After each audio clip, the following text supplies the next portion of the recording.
How's it going, everyone? This is DJ Aceman alongside the legendary Life of Big Don here today for the Peace and Chaos program. We are back. Big Don, what's going on? Okay, we're back from a very, very, very long hiatus because school and stuff like that. The legendary DJ is down in DC currently, so he's exposed to all the stuff that's going on down there. Yep. But we haven't really had time to talk about it in the past couple of months. But we're doing that now. It's Thanksgiving, so of course people are going to be talking about politics at this time, and I think we're in a pretty interesting cycle here with everything going on. Yes, it has been. Quite a few things have gone down since we have last checked in with all of you. But first and foremost, follow us on Twitter, Instagram, Spotify, wherever you can find us. Follow us. Here is our Twitter, Peace and Chaos P1. That is Peace and Chaos P1. If you can't find us on there, go onto our banner and then click on the Twitter icon. Here's our IG. It has actually been growing pretty well. We have a lot of great videos and thumbnails all go on to this. So go check that out. And also go check out our basketball video from the summertime. We had a great time filming that in the great city of Boston. Next year, we're going to be doing another great one of those. And for IRL content, please let us know. Anyways, that is going to do it for the social media. And let's get right into the news for today. Last week, a big trial occurred in Kenosha, Wisconsin, with the Kyle Rittenhouse trial. This trial was heavily politicized, both on the right and the left. Kyle Rittenhouse at the time was a 17-year-old male who traveled to Kenosha, Wisconsin, armed with a rifle. Kyle Rittenhouse shot 3 men, killing 2. The trial, which just finished up just a few days ago, has gotten the attention of a lot of people. Rittenhouse was acquitted on 6 charges, including the illegal use of a firearm, as well as homicide and intention of homicide. In this case, there were a lot of different opinions. On the right, most were claiming that this was self-defense, while on the left were claiming that this was murder. In the end, Rittenhouse was acquitted. Since then, a lot of things have gone down. A lot of celebrities have come out to criticize the justice system, and also including President Biden, who criticized it and said that he was embarrassed and insulted by the decision. While folks on the right have claimed that this was self-defense and have brought up the argument that things needed to be protected, including property, on the night of August 25th in Kenosha. But this has led to a big discussion regarding race, crime, and also justice. So, Big Don, I want to first get your thoughts on the initial case, the decision by the judge, and also where you see this going forward. I think we'll start. Let's start with the case here.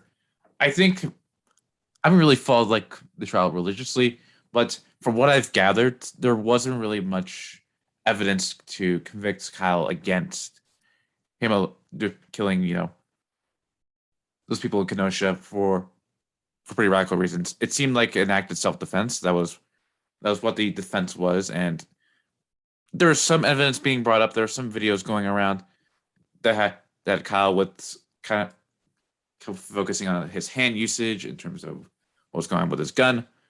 But in the end, I don't think it really was enough to actually convict him. So Kyle was free on all charges. I think that is the right decision. Obviously, there has been a lot of the thing I'm kind of worried about here is kind of the reaction from both sides here. Because number one, we got people on the left saying, I think they've been very disingenuous. I think the left is kind of pointing in this direction of saying, oh, well, everything is racist. I always go on Instagram and see like a black guy getting like a similar sentence, like, what if Kyle was black? But on the right, they praise him as a hero. But we're gonna get that into a little bit more. He did an interview with Tucker Carlson. I didn't have enough time to actually watch it because it's behind a paywall, but there is a clip going around in which he did say he supports BLM. So I think that's interesting. But I want to get your thoughts on it as well.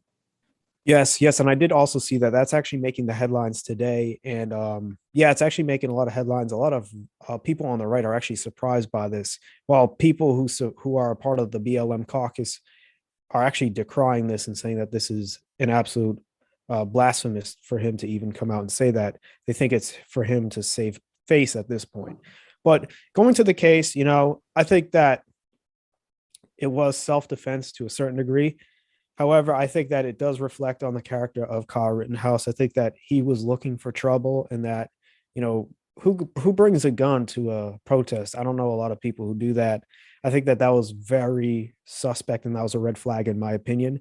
However, I think that the decision by the jury was the correct one. I think it's a hard decision to make, especially when two people are killed and one is shot.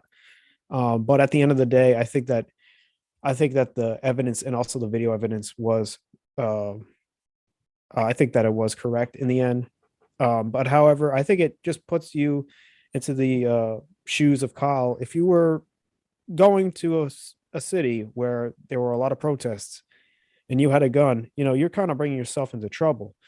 But I mean, Mr. Rosenbaum actually charged at Kyle, and that's when Kyle decided to shoot him 4 times. He was later charged, ran after by Mr. Huber, who Kyle eventually killed as well. And he was also attacked, and the video evidence showed that. So I think that in the perspective of Kyle and his party and his defendants, I think that at the end of the day, I think that the decision showed, and the evidence showed that this was self-defense. However, I think that it also shows that he was looking for trouble. I don't think that anyone goes to a protest with a gun. I think that was a huge red flag, in my opinion. But at the end of the day, it's also alarming to see how politicized this got. I think that it was going to Oh get yeah, political. sure. I mean, this was at the he was at the protest of the shooting of Jacob Blake, who was shot 7 times in the back. So this was a very high profile case back in August of last year when Jacob Blake, an unarmed black man, was shot in the back 7 times. There were beliefs that he did have a knife, but still that video came out and it surfaced, and it led to a lot of outcry, and rightfully so. So I think that it was a very politically charged environment, and I think that's the reason why it's carrying over to this year, especially with the case. Yeah, I think going back, I didn't really highlight the conservative reaction to this. I think a lot of people were just hoping that Kyle was innocent, so conservatives could be all smug on Twitter or something and stuff like that. That's kind of the vibe I got from it, because because right after it, let's go to the Tucker interview. When he brought up that he supports BLM, a lot of people I was looking on Twitter, and people were outraged about that. They were saying, like, I remember one tweet saying, "I prayed that Kyle would be innocent and all this for nothing." Like, I mean, we're talking about a man's life here in terms of what he was being sentenced for. Now we can debate sort of the legality of what goes on here, whether or not everything was properly examined, whether or not the trial itself. But I think using this as a pawn for any sort of political agenda is obviously wrong here, and people should be wary of that. But I think people kind of are just getting a lot of caught up, and that's going for both the right and the left. Yes, I think that. Yeah, I think that was an interesting point that you made too about, people. A lot of people were hoping that Kyle would be innocent, and I think, yes, I mean he was innocent, and I think at the end of the day, for the conservatives and just the people who are on the right, I think that this was a big win for them. And I mean, this was also a thing where they could also kind of flex it, and I think people on the right, on the left, it sends a really bad message. And I think that now people on the left believe that, well, the justice system is rigged, and that you could kill 2 people at a protest and you could be seen as defending yourself. So I think that those two perspectives are actually really detrimental. I think that politicizing anything is going to get you in a lot of trouble. And honestly, I mean, what President Biden's trying to do right now and bring the country together. And actually, I have his statement right here that I'm actually going to read a little bit of. Yeah, let's read that sucker out. Yeah, it's a quick statement. I'll read it to you. Statement by President Biden. This was on November 19th after the verdict was released and Kyle was acquitted. While the verdict in Kenosha will leave many Americans feeling angry and concerned, myself included, we must acknowledge that the jury has spoken. I ran on a promise to bring Americans together because I believe that what unites us is far greater than what divides us. I know that we're not going to heal our country's wounds overnight, but I remain steadfast in my commitment to do everything in my power to ensure that every American is treated equally with fairness and dignity under the law. I urge everyone to express their views peacefully, consistent with the rule of law. Violence and destruction of property have no place in our democracy. The White House and federal authorities have been in contact with the governor's office to prepare for any outcome in this case, and I've spoken with the governor this afternoon and offered support and my assistance needed to ensure public safety. So from this, it seems that he does really want to bring unity, but at the end of the day, no one's going to be a fan. Some people are not going to be happy with the verdict. So, yes, I mean, it is a fair statement to make, but at the end of the day, even acknowledging that you feel angry too, it's honestly a tough pill to swallow for some people. And I think that politicizing anything is always tough to do. So, you know what? That's what my opinion is on this as well. But I want to hear your thoughts after reading this statement. Yeah, I think there was obviously a lot of tension here, and we saw that with some of the riots that went down right after the verdict. So I think Biden was kind of addressing that to make sure he was doing his part to make sure that there's some sort of peaceful process to dealing with this. I mean, at the end of the day, this is going to be a long debate issue. And then Kyle track two. I think let's face it. After this, I think conservatives have really tried to hype up Kyle as this kind of heroic figure. I think it was, I'm not sure what case was it, but I think he's easily going to make millions of dollars off this based off like endorsements. He's obviously going to have a lot of attention from news outlets to interview him on certain issues, even though I think that's kind of going down now because conservative outlets are seeing like, hey, he supports BLM now. He said that in Tucker. So I think that's kind of an interesting way to look at it because that could be a strategy. I don't know. I do kind of like that though, because I think it shows Kyle's authenticity a little bit. I agree with you. And I think that it also reminds me of the student from Kentucky from a few years ago in 2019 when he was in high school and he was wearing the MAGA hat. Yeah, that was the one. That's the kid. And he recently came out and offered his support with Kyle as well. So I think that, this could be a big marketing thing for Kyle. I think that Matt Gaetz actually came out and said that he would love to have him as an intern. And a lot of, conservatives are actually posterizing this kid because let's face it, I don't think the conservatives have they don't really have a lot of young faces besides, Charlie Kirk. So I think that politicizing They got Ben Shapiro. These figures, but I mean, as teens, these are teenagers still. They're 18, 17, 18. They're just men now. So I think that getting these folks who are, in the case of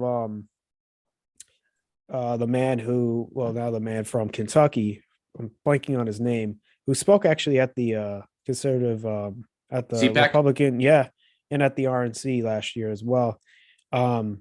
He is now, facing, I think he's still suing, I believe, a few media outlets for defamation. And also, Kyle, just with his legal battle, with him just winning that, I think that conservatives are going to see these two as being, maybe poster boys, if you will. That's just my thought, Yeah, I think I agree with that. I mean, now I'm kind of good. I mean, Matt Gaetz is offering a position. Kyle, you need to stay far. Like that, you need to stay far away from Matt Gaetz, dude. I think that guy's got a lot of stuff going on with him, especially when it comes. I mean, we kind of covered that during our last couple of episodes. I remember when Matt Gaetz' sister-in-law, future sister-in-law, was going for that, and then I actually unironically reached out to her on Instagram and be like, "Hey, what the hell happened to him? Good job there." Yeah, I remember that you were doing that investigative reporting. I was. Big ups, Big Don for that. So, Kyle, if you're listening to this, which you're probably not going to be, don't take any internship position with Matt Gaetz. Please don't. All right. I mean, but keep bamboozling Fox News if that's your ultimate goal here.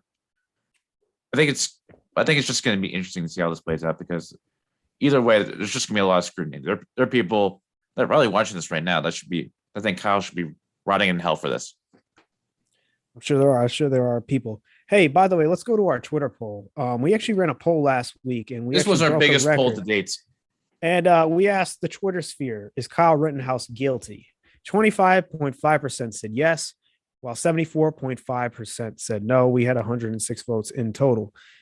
So this was our biggest poll so far. Our other two bigger ones were the Peru elections between Keiko and Castillo. That was back in June. And the other one was the Israel Palestine one, which was also heated, and also the Afghanistan one. So this was by far our biggest poll. We try to get everyone involved on this one. And yeah, it was showing that 25% pretty much of the Twitter sphere thought that he should be guilty, while 74.5% saw him as innocent. I think that this was an interesting poll to do, especially on Twitter, being kind of more left leaning. I think that this case, though, however, as it went on, especially with the prosecution, I think that people saw that there was innocence in this, but we just wanted to bring it up. And this is just a reminder to all folks tuning in now or tuning in later. Go follow us on Twitter. You will never miss a beat with these polls. We try to do these weekly. Hopefully, we try to get out a poll weekly. We're trying to do bi-weekly now, just to get our followers and people who are part of the Peace and Chaos family involved. So we always do that, and we always urge you all to get involved with our polls. But yes, Yeah, if you're listening to this right now, whether that's in the live chat or if you're listening to the playback of this, let us know whether on your general thoughts of what's going on with the Rittenhouse case, the aftermath of it, whatever you want to talk about. We would love to hear from him because this is going to be a case that's going to be talked about for a while now. yes.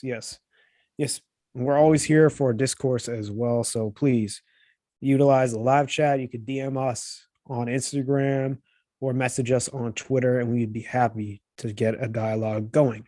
All right, let's go to another case now that actually is starting to wrap up. And this is down in Brunswick, Georgia with Ahmaud Arbery. So back in February 23rd, 2020, Ahmaud Arbery was jogging in the streets of Brunswick, Georgia. Arbery was running while two men, the McMichaels, were chasing him in a car. As a lot of you may know who have seen the video, it did not end well with Arbery being fatally shot. This has sparked outrage back in 2020, and this has led to the discussion of racial justice. Since then, the case has been ongoing, with the McMichaels claiming that they thought that Arbery was a suspect of breaking and entering and trespassing of an abandoned house. The McMichaels claimed that they were doing a civilian's arrest, and they were claiming that they were in self-defense after Arbery allegedly tried to steal their shotgun. This has brought up a lot of debate as well. I think that this case is going to be a hot case to talk about as well. So we're going to discuss a little bit of it. But here's just under the citizens arrest law in Georgia, if an individual could detain someone they had seen committing a serious crime, and if the suspect was trying to escape, this would be justified. So in the case of the McMichaels, they're claiming that it was justified, and they claim that Arbery was fitting the description of a man who was trespassing in an abandoned house and was looking through a toolbox. But this is also a hot case. I think that it's going to be interesting to see how it plays out. In my This one's still playing out, people.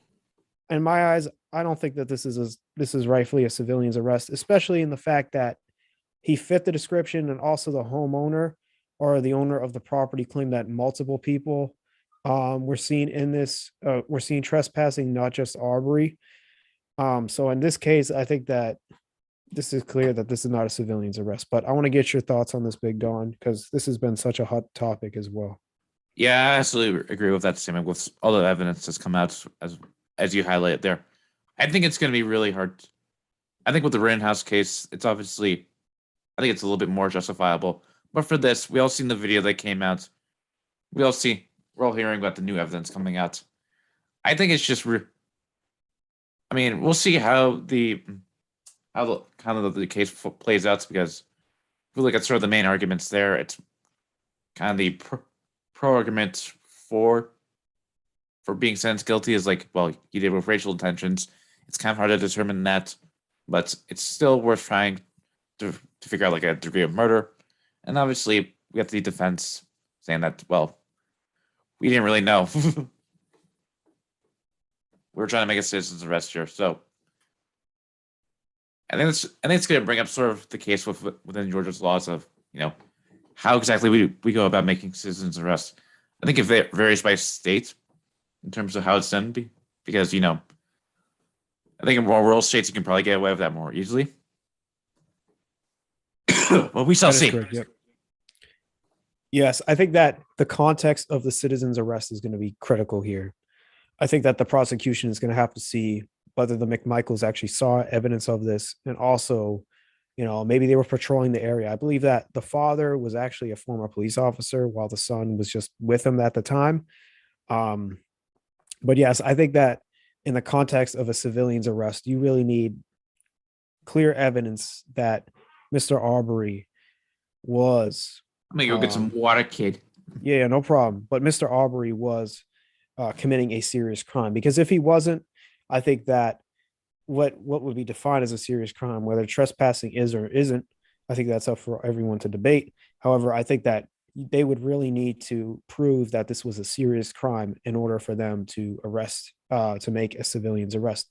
Because let's face it, citizens arrests, most people do not want to do that, especially if you're in an area where it's highly policed, especially if you live in areas that are highly policed, where it's so easy to just call the police. While in this case, it seems like Brunswick, Georgia is maybe less policed. Maybe their funding of police isn't as high. So therefore, they might not be around as much. And therefore, maybe Mr. McMichael, the older gentleman, the 65-year-old, thought that maybe it was in his best interest to arrest or try to arrest Mr. Arbery, who was jogging and was unarmed at the time.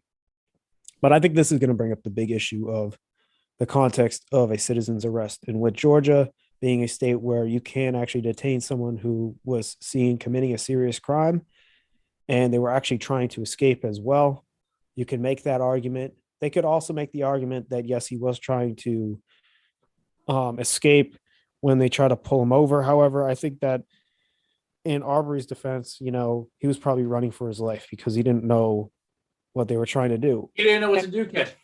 And what's even crazier about this? There's actually going to be another case about a hate crime coming up in 2022 as well, because there were also claims that this could have been they were trying to kidnap Arbery as well. So this is going to be, the hate crime is going to be coming up in 2022. So this is just half the pie, if you will, of this whole scenario and issue and thing that happened down in Georgia.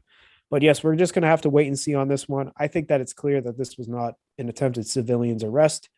I think that there needs to be more evidence, and I think that there needs to be justice for Ahmaud Arbery. But that is just my opinion. I want to hear yours, Big Don. Yeah, I think that they absolutely screwed this up, and liberal Twitter, left-leaning Twitter has every right to be outraged at this. Totally agree with you. I think that this case is more blatant, especially with the way that now they're claiming self-defense on this, and I don't think that that's accurate. No, there's no way. I don't. There's no way that this is self-defense, especially with Arbery being an unarmed man as well, just running away, just trying to jog. I think that this is clear that this was serious, and I think that the McMichaels should be brought to justice. But that is just, again, my perspective of this case, which is still going on. So we will still get more details on that, and we will keep you all updated on this case as well. Part one of the case. Part one of the case. Yes. All right, let's switch over a little bit now. Let's talk a little bit about economics, because economics has actually come up a lot recently. And let's talk about everyone's talking about the oil. Yes, let's go to let's discuss a little bit about the infrastructure bill that was passed last week. Last week, Biden signed the $1.2 trillion infrastructure bill, which halted the bipartisan land lock, what finally gave up. Let's look a little into what this bill entails. Now, it was passed in the House, so that's half the battle right there. Well, no, this is the infrastructure bill that was passed and signed into law. We're talking about this one first. Yep. Yeah. He signed a $1.2 trillion infrastructure bill. The fiscal packages has raised questions in some quarters about whether the jump in federal spending could further stoke inflation. Let's go to the other one as well. Yeah, that's another big thing. Yes. I think overall, we've talked about the infrastructure bill before. I think infrastructure is a very critical thing that needs investing into, because if we look at the average age of, like, I don't know, the roads in the country, we look at the bridges, look at the buildings, they're almost at their life expectancy in terms of use. Like, I think the average bridge in this country is like 47 years old, and the average life expectancy of one is like 50. So not good. Not good at all. Yep. So, and obviously we're far behind in terms of infrastructure. Now, then again, we're a fairly big country, so I don't think we're as scalable as countries like you see in, like, Europe or Japan, in terms of, how they do infrastructure and transportation. But obviously, this bill is going to be a huge accelerator towards that. The big question is, how much spending can we get away with? And that's what Exactly. you see with people like, Manchin bringing up. I think we're going to talk a little bit more with the Build Back plan, and now we got worries about inflation. But I think this is an overall big win for Democrats here, because I think the infrastructure was always an issue both sides were kind of trying to address, and then it was just a battle to see who can actually edge out first in terms of priority and stuff like that. Yes. Let's discuss a little bit about what this bill entails. So there's going to be $550 billion in new federal spending. And this would also provide $65 billion to expand high-speed internet access, $110 billion for roads, bridges, and other projects, $25 billion for airports, and most funding for Amtrak since the passenger rail was founded in the early 70s. It's also going to revamp and renew existing infrastructure and transportation programs that were set to expire next September as well. So I think that, this is a big win for the US in total, and also for the Biden administration. As you notice, I think it's about the average bridge is about 44 years old in the United States. Our infrastructure, we're ranked number 12, I believe, in the world for infrastructure. So this was much needed. I think that it's going to bring a lot of new jobs in as well. And it's also going to help, rural and developing communities build up. And I think that this is what is needed. It did take a long time, though. President Biden was talking about this way back in February. So it's been a long time since this was first introduced. But if it takes 9 months or so, so be It is it. what it is. I mean, It is that's what kind it of the is. cycle of the Fed. It is the cycle, that's just kind of how it is today. That's just politics, that's just the way it is today with the political environment, where you're just going to keep on getting negotiations. Negotiations is going to stagger. Something's going to split it up. Then they're going to put that in the back burner, and then they're going to go back to it. So, I mean, the American people got what they deserved. I think it's a win for Biden, especially with how low his approval rating was just several weeks ago. And also just for the government as well. I think that their approval rating is going to go up a little bit, because theirs is around like 15% on some polls, which is horrendous. So, yeah, I mean, since they actually did something this time, I think that it's a big win for them as well. So, yes, any big takeaways from this infrastructure bill for you, Big Don? A lot of it is needed. I think we addressed sort of the revamp of the infrastructure. It's also going to tackle some green energy use. Obviously, that's kind of needed, as a lot of it does highlight. I think Biden wants to implement a lot of charging stations for highways, which they're hard to come by. They're getting more and more popular as we see more electric cars on the roads, but we could be seeing new gas stations coming up. Exactly. Yep. So it takes a lot of investing to get into it, because I think the average time for the vehicle charge is pretty long. So obviously you need to investing in sort of the technology, but then that speed that process up. Exactly. Yep. And I think that it's good that we're trying to catch up now with the EU, who has taken the driver's seat in terms of green energy and clean energy. And I think that since now that we're kind of prioritizing it, even though it's going to be a little bit more costly in the beginning, I think that it's a good idea by the current administration to do that. And also just with sending a message to our European allies as well, and showing that we want to be a leader on the global stage for economic reasons, which I think is going to be important as well. So I think that this is an important law that was signed by President Biden last week. It's it's going to be a big thing for American infrastructure for the future, and also for the climate as well, for now and also in the near future.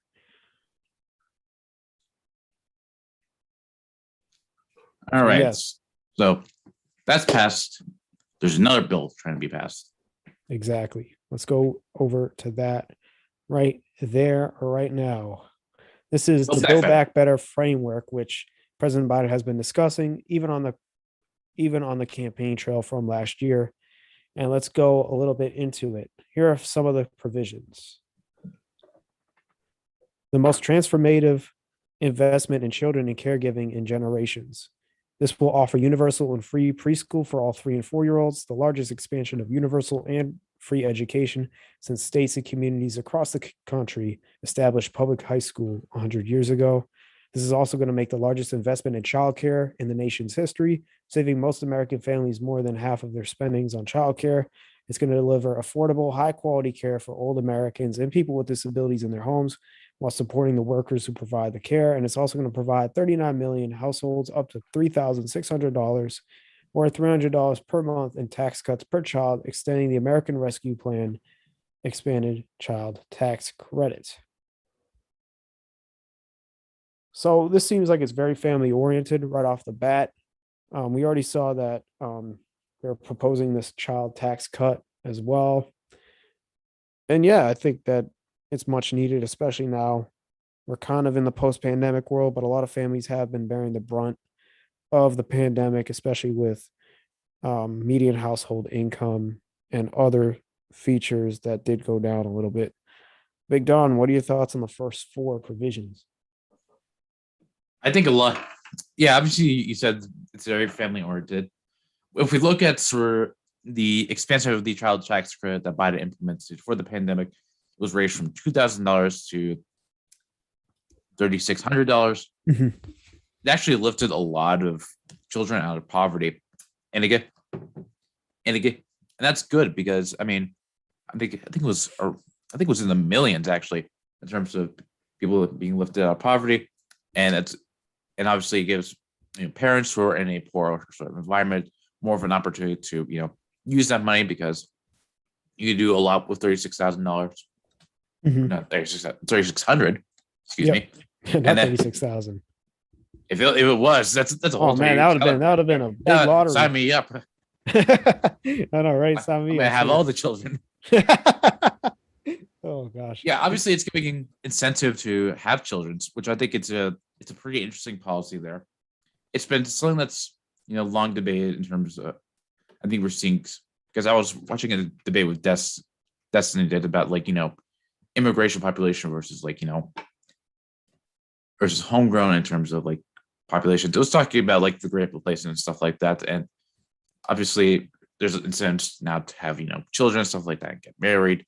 I think that's generally fine because I think morally you can justify that. I mean, Mhm. it's good to because and I think kind of the institution of marriage is just falling apart and the Yeah, I family agree. as well. Yeah, So, exactly. and of course, a lot of people need help as well in terms of if we look at the sort of the what's it called, the income mobility sort of ladder. Mhm. Yep. We're not very we're not very high in terms of that in regards to other countries. Like it's there. Like if you're born poor within this country, chances are you're going to die poor. So that becomes a question of, well, do we just let them pick themselves up by the bootstraps, or do we just try to give them the government some help? Yep. I think I think what we've seen with the tax credits, it has worked. I think it's going to be an interesting study of economics throughout time. Mhm. It's another question. We're going to go more into this when we talk about inflation, of how much money we could just stimulate into the economy and stuff like that. Because ultimately, if we're going to talk about inflation right here, with obviously, I think the cause of inflation is obviously we have a lot more money now that we could spend. So that just kind of makes the value of the dollar worthless That's true. at this That's point. true. That's true. So obviously, I think they need to find a balance in terms of monetary policy. You can't just overspend. You can't just automatically change I hear people on Twitter say they want $25 an hour minimum wage with the inflation increases, which that would be insane. First of all, How much did they say? $25 That's an way hour. that would be extremely that would actually devastate a lot of businesses in the economy. I think that's really radical. I would say 15 is pretty much where they should start. My opinion, but Yeah, I and this think is kind that of that's a little fears, radical. That's a little radical. and that's ultimately the kind of fears that people like Manchin have, and then obviously the Republicans are very gung ho about this Yes, in yes. terms of, and uh, and you can always see, even with Republicans, they've always been trying to raise the debt ceiling because ultimately, Mhm. where's this money going to come from? It's the question. That's the truth. That But is the truth. if I I'm of the philosophy, it's better to give grandma her medicine rather than just to bomb children in foreign countries. So if we're going to be investing in something with our government funds or taxpayer dollars, it should be stuff like this. I'm a firm believer in that. It's just going to be whether it's just be a question of whether or not this is going to come back to bite us or not. Yep. Let's move on to another provision of this act, of this legislation. It's also going to have the largest effort to combat climate change in American history. It's going to deliver substantial consumer rebates and tax credits to reduce costs for middle class families, shifting to clean energy and electrification. This goes on to further say that the consumer rebates and credits included in the Build Back Better framework will save the average American family hundreds of dollars per year in energy costs. These measures include enhancement and expansion of existing home energy and efficiency tax credits, as well as the creation of a new electrification focused rebate program. The framework will cut the cost of installing rooftop solar for a home by around 30%, shortening the payback period by around 5 years. And the framework's electric vehicle tax credit will lower the cost of an electric vehicle that is made in America with American materials and union labor by $12,500 for a middle class family. In addition, the framework will help rural communities tap into the clean energy opportunity through targeted grants and loans through the Department of Agriculture.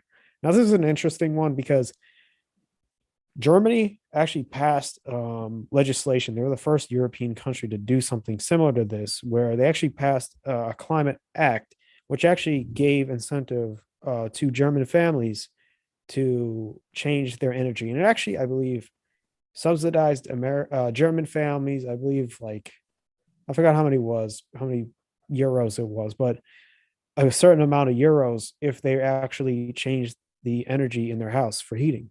And this kind of sounds a little bit similar with the rooftop solar for uh, middle class homes. So I think that the U.S. is also starting to catch on. And this was what I brought up just a couple of minutes ago regarding infrastructure and also clean energy with Europe. And I think that this reminds me a lot of the German plan that came out just 2 years ago. Yeah, I think it's important thing to keep in mind is that all these renewable energy products that are being used, we're starting to see them a lot now. They're getting a lot cheaper, Exactly. and the biggest obstacle to overcome this is kind of. I mean, I'm all for this. I think combating climate change is probably it's definitely up there. I think it's probably more so up there than providing help for families and stuff like that. But I think it's going to be a challenge to try to get people to actually make that switch because a lot of people tend to be on the Republican side are just kind of resistant to this. Mhm. Exactly. So Exactly. so maybe giving them some incentive will do it. It's kind of like the debate with the vaccine, where it's Mhm. just like we could just we're offering them money to do it, but they're not doing it because I think the vaccine's gonna make them magnetic or give them some sort of microchip for the New World War or whatever. Obviously, this is different, Yep. It but is, we'll see. it's But I I think think it's going to it, be interesting to see how our population responds to something like this if the Build Back Better plan was passed and this part wasn't. Obviously, back then there was a lot of sort of attention going around to enact plans to combat climate change. Probably the most famous one is obviously the Green New Deal. Mhm. I'm not sure how much money is Biden investing into renewable energy. I think it was like, I don't think it was, I don't think it was even in the trillions. I think it's like 500 billion. I think it's around that ballpark. Yeah. It's not as high as the Green New Deal, I can tell you that. Definitely not as high as the Green New Deal. I remember Biden talking about that in sort of, we'll go back to the campaign trail about how he has this plan of he's going to invest, like, a good amount, but obviously he's not trying to call it the Green New Deal because like he wants to kind of shy away from all that spending. That's exactly. Yep. So Yep. I think it's gonna be a question of whether or not it will be enough. I mean, we'll see once assuming this will get passed in the Senate, which Mhm. I mean, who knows? I mean, they still got the obstacle of Manchin And and other cinema people as within the well. Senate because if you have 50 people within the Senate, every voice in the Democratic Party pretty much matters.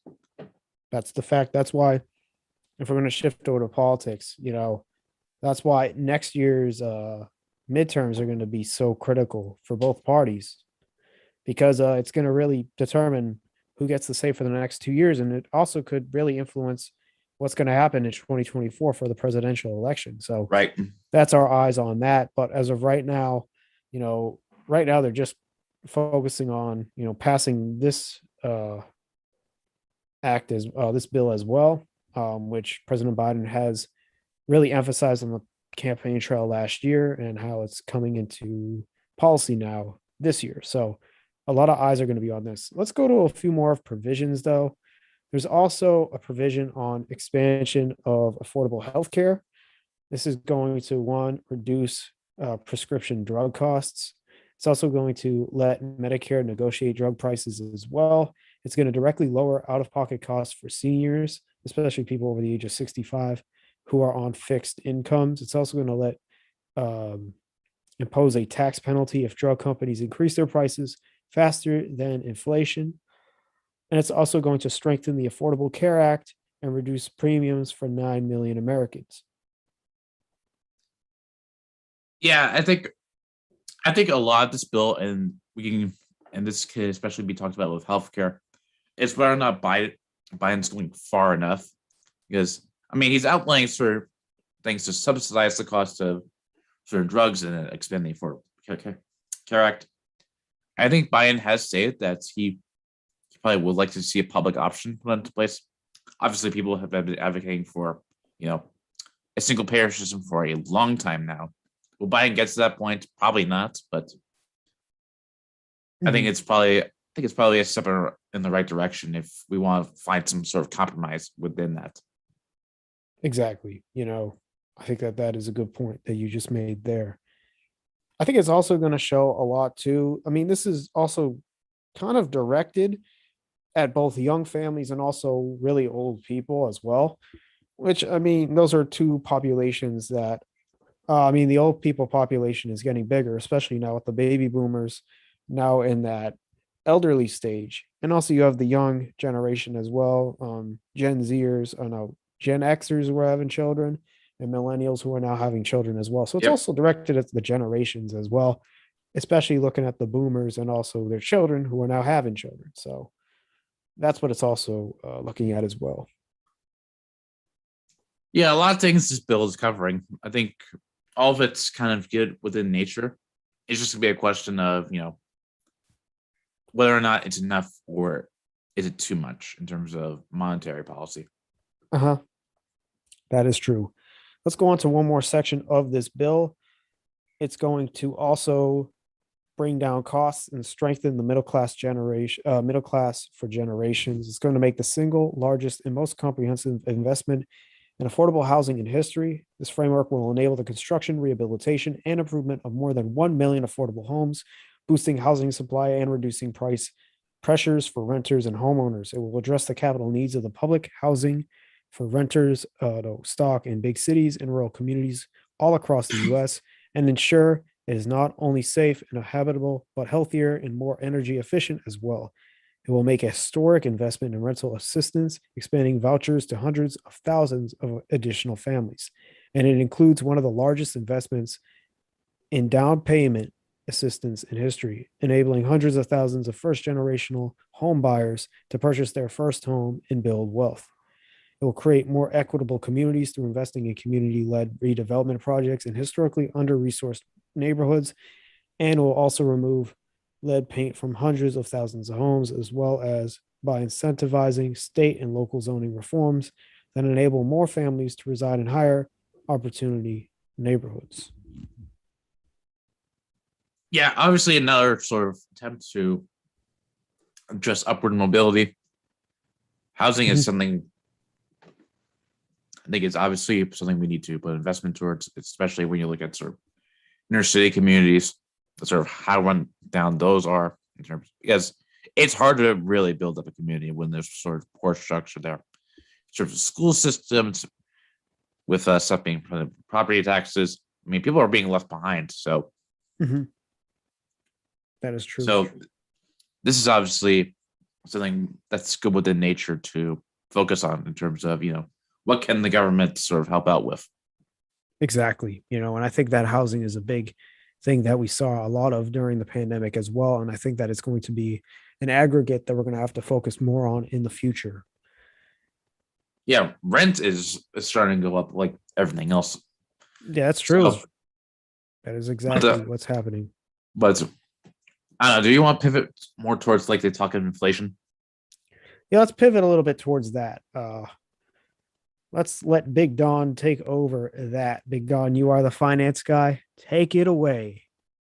All right. So inflation is pretty much sort of the value of the dollar sort of going down. So let's say, for example, because people, let's say I have $100 today. All of a sudden inflation goes up. Now I can buy less with that $100. And that's obviously going to be bad. So I think the reason for this is sort of, I mean, we can look at this article right here, but if I were to take an educate guess based off of my background, a lot of people have more money within to spend due to all the COVID stimulus. The economy is sort of having trouble being, getting up and started. There's a lot more demand for supply. People are still kind of, not fully getting back into the workforce.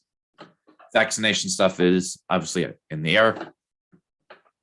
And then obviously the Fed comes into this in terms of, okay, whether or not we should increase interest rates in terms of sending out credits. Interest rates right now are fairly low still. So that has made borrowing money a lot more easier because it's just trying to create sort of economic stimulus. So that's ultimately the short end of it. Obviously, I think there's a lot more nuance to it in terms of, economics and stuff like that. We want to get into that discussion, but that's pretty much the rundown of it. Exactly. You hit that pinpoint right on. I think that, we stimulated the economy in the beginning, but now since we did just go through, a slight recession or just about one, now we're coming out of that from last year and the economy is improving. However, now with supply chain shocks, and that's leading to the price of milk, meat, dairy, eggs, all the products that households need pretty much, seeing that going up, that is causing the talks of inflation. It also shows you how our dollar is actually getting a lot weaker than it once was. Now, bags of chips that were once maybe $2 are now like $2.50. I saw that the Dollar Tree, huh? Yeah, what the hell? I can't go to Dollar Tree anymore, man. Yeah, Dollar Tree is now $1.25 tree, or a dollar store, whatever it's called. But yeah, that's all because of inflation, and I think that's had much to do with the past year and a half of what happened in the economy, how tough that was. Government spending, everyone had stimulus, but still, yeah, that did help the economy a little bit. But now people are really bearing the brunt, and that is going to, these are definitely going to be here in the near future. And I think that a lot of people are going to become a little critical and also maybe a little anxious for what is going to happen within the next 6 to 10 months, regarding the economy and their purchasing power. But I think that, yeah, inflation is going to be here to stay. And I think that it's just going to lead to more of a discussion regarding this, and also what the government can do, and also the Fed, what they can do with interest rates now expected to increase a bit. Yeah, I think we obviously go back to sort of these acts here, whether or not that's actually going to trigger any sort of inflation because you're investing a lot of government money. It's just subsidies that are going back to the American families, and what that's going to do for if that's not going to turn into economic boom, then you're really shooting yourself in the foot here. Mm-hmm. Mm-hmm. But that's the hopes. That's the hopes to really help out the American families here, subsidize them, and allow them to have more purchasing power, which will thus stimulate the economy even more and help it in the future. So that is the big debate right now. But as you can see, I think most items in the grocery store, if you guys go grocery shopping like myself, I've noticed the price actually has increased quite a bit since I've started going earlier in the year, especially with meat as well. But we also had those issues beginning in the year as well with those meat suppliers getting hacked. JBS in Australia was hacked, Yep. and a few others were hacked, especially that cruise line as well. That was a big issue. And also the port backlog. And now with these the things that make the PS5s and all the other yeah, there was a whole backup of that supply as well, which is also affecting a lot of technology and the tech industry. So yeah, it's going to be here to stay, and I think that it is annoying, but I think that's just the sign of the times, and that's just how economic patterns work. Yeah, ain't that the truth? I mean, we're seeing this. We're seeing a lot of companies respond now by giving people pay raises. Like even me, I got my new job offer. They increased my salary by a bit. Now they'll say, we're trying to better the employees by giving you a pay raise. It's obviously because of inflation, dude. Oh yeah, that's a fact. That's a So fact. if you get your pay raise, don't be surprised. Yeah, I think it's going to be because of that. I think that employers see that their employees are really facing, if they just pay them at the same, it's really not going to be helpful. So, especially with inflation and how hard that's going to hit their employees, I mean, that's just the decision you have to make at this point. But it also brings up the question too, and the service sector in the United States, how Big Don, you've been to restaurants recently, right? Yeah, I mean, especially, have you seen that there have been some restaurants that are struggling to get staff? yeah, I have noticed that I everyone's think, understaffed. yeah, most places are understaffed because a lot of people are just not seeing the reason why to work. And I think it's more of the reason of wages than anything else. I think wages is probably like 85%, while others will say it's, because people are lazy. I don't really think it's that. I think it's more that it's just the wages. And I think a lot of people just, especially if you're a waiter or a waitress, most waiters and waitresses, the standard they get is like 285 an hour. It's because of you It's get because of tips the every tips. hour. Yep. So let's say that you have a slow day at work. You're going to be standing on your legs all day. And let's say you work like 8 hours. You're only going to be making like $22 or something. Let's say you don't wait on any tables. But if you work and maybe you say you wait on 6 or 7 tables, you get a few that you could hit like $100 or $200. But still, that's not a lot compared to other industries. So I think that that's the reason why the service sector, especially in the food industry, how that has just gone down. And I recently went out to a place, actually like a month ago, and they actually had to like close off half the place because there weren't a lot of people on staff. They only had like 3 waiters. Um, and yeah, they were like really bare bones in the kitchen too. It took like an hour and a half for the food to come out. It was pretty bad. But it was because that they were understaffed. And that's also a reason too. You see industries getting hit hard, especially the food industry and the service industry. And that's probably because of the way wages are. And if you're from a state that has a higher minimum wage, chances are you're not seeing it as much.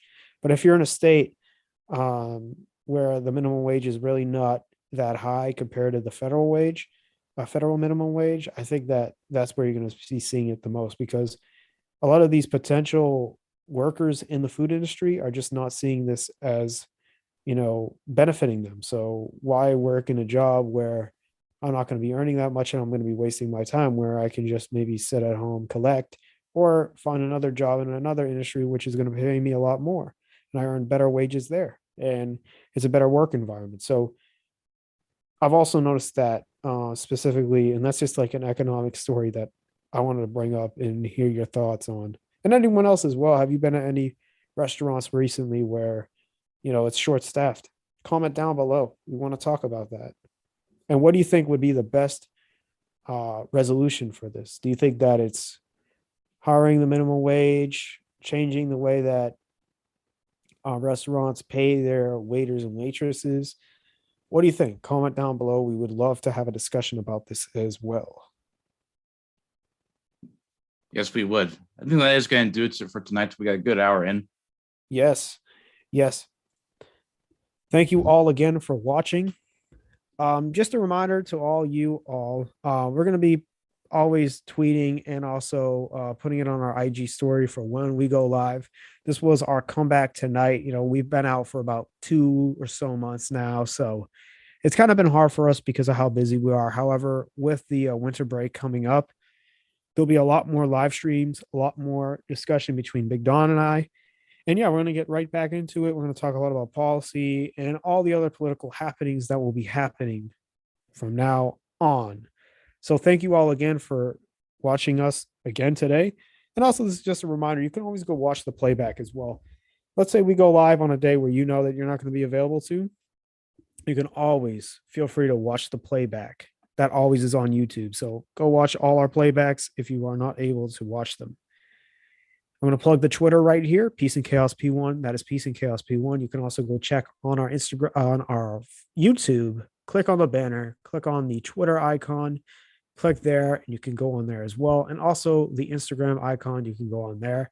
We're trying to build up the IG, trying to get more interactive with you all on there as well. We put all the great thumbnails that Big Don works on. We put them all on here as well. And yeah, go also watch, if you guys want to watch a little bit basketball. We had the one-on-one a couple months ago now. We filmed that back in the summertime. Go check it out. Big Don, you had a lot of fun with that? I did have a lot of fun with that. That was a blast we did back then.